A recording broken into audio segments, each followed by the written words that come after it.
What? Your mother's side of the family?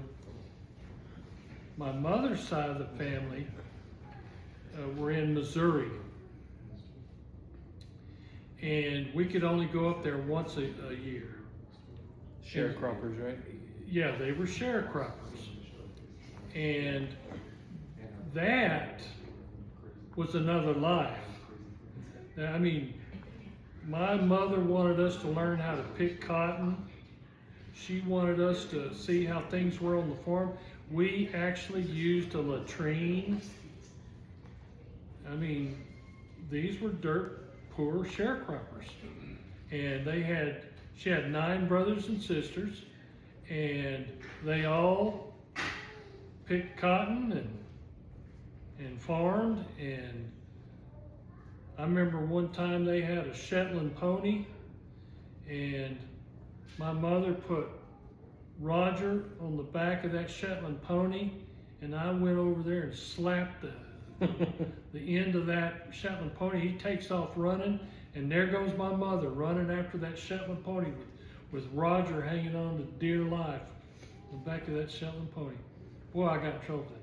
I remember, you remember those washing machines that had the rollers on top? I remember putting some paper into one of them rollers, and it caught my fingers, and that roller sucked my arm up to about right here. And my grandmother, Maudie, remember that picture of Maudie that Uncle Bill? Maudie, and what was her husband's name? What was your grandpa's name? Maudie and Griffin. Their names is Griffin. Maudie, Griffin, and I don't remember much about Grandpa Griffin because he was one of them mean, hardcore farmers. And I remember whenever he had a stroke, I went and saw him, then he died.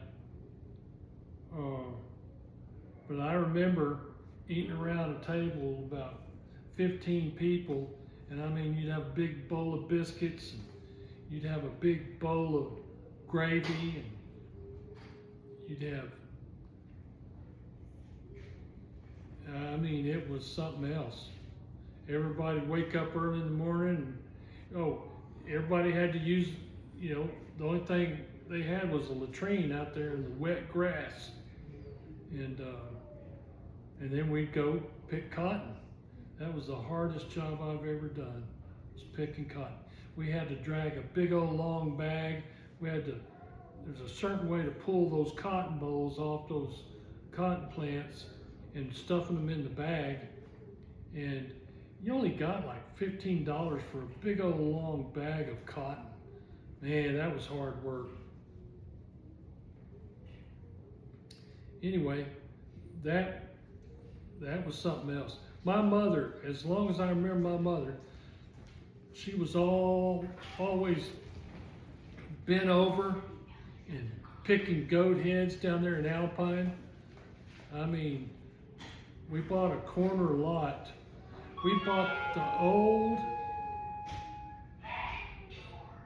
I can't remember whose home it was. It was Mary Bryan's parents, Thorne.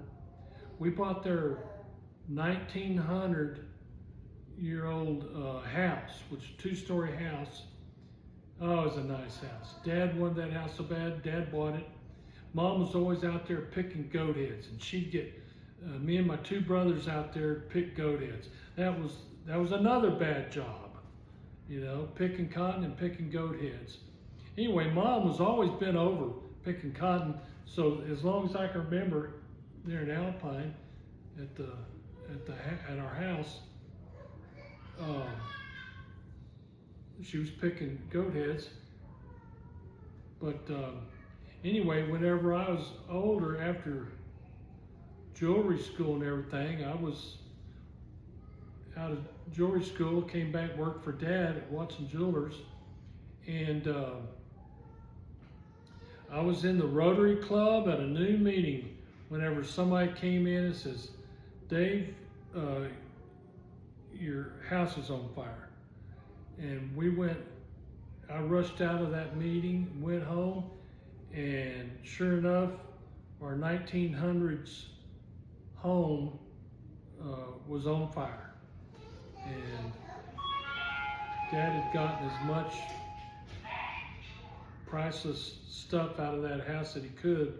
For it had wood cabinets, wood and glass, and I mean, it had 12-foot ceilings, and it was one of them classic old homes that was just really nice. Wood frames around the doors and the windows, and big old, 6-8 foot windows, and that was a great home. But I'll never forget the day it burnt down.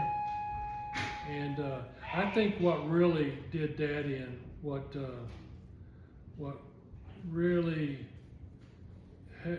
reason why Dad died at 65, I think, was the stress and the hassle he went through trying to get the insurance company to pay for that home. He had that home insured, and whenever it burnt down, it was like pulling teeth trying to get them to pay anything for rebuilding it. So that was a downside.